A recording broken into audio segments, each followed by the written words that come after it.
a new little resident at the Belize Zoo. It's a baby anteater. This morning, we found him casually hanging on top of zookeeper Shania Longsworth's head. He's comfortable up there, and we assume that it's because in the wild, that's how they cling to the mom. They will cling on, stay on, attached to the mom, and eventually they will leave as time goes by.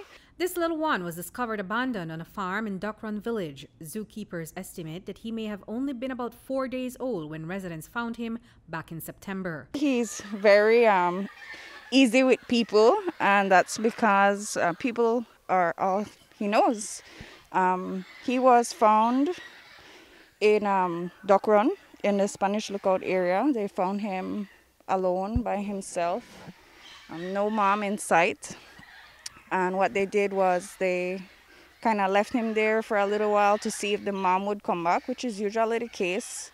But in his case, the mom never came back. And we found out later that this is really common when it comes to first-time moms in this species, in the Tamanduá species. Mothers will usually abandon their firstborn. And that's when the zoo stepped in to provide a safe home for this little anteater. It was a tiny bundle when it arrived, and now it weighs over 2 pounds. The zookeepers have been providing special care. Now it can no longer go back into the wild. And we found him, he was only 270 grams, which is very small. He was about the size of my fist. And he still had his umbilical cord attached to him. So very young, we suspect maybe 4 days old, very, very young. And he imprinted on us. We have been hand rearing him, and so because of that, he can no longer be released back into the wild because all he knows is people. He doesn't know his natural predators or to be scared of human beings.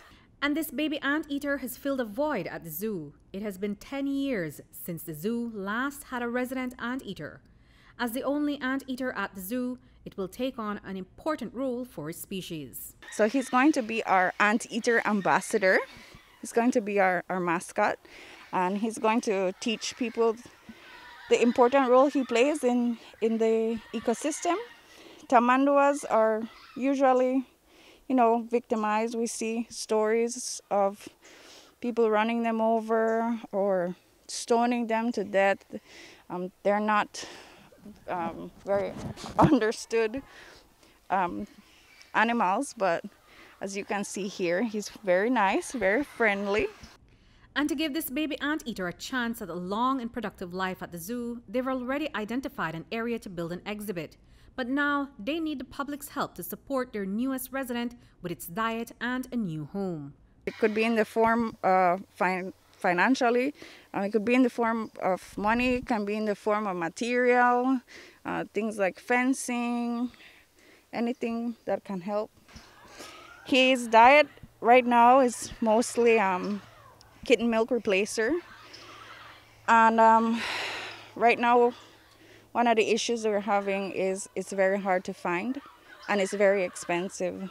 So we have been asking for donations. This little anteater has a big personality, very energetic and friendly. Its unique features like the 4 large claws on its powerful forelimbs, 5 claws on its hind limbs, long snout and tongue, as well as its prehensile tail, all help it to survive as it grows older and transition to a diet of ants and termites.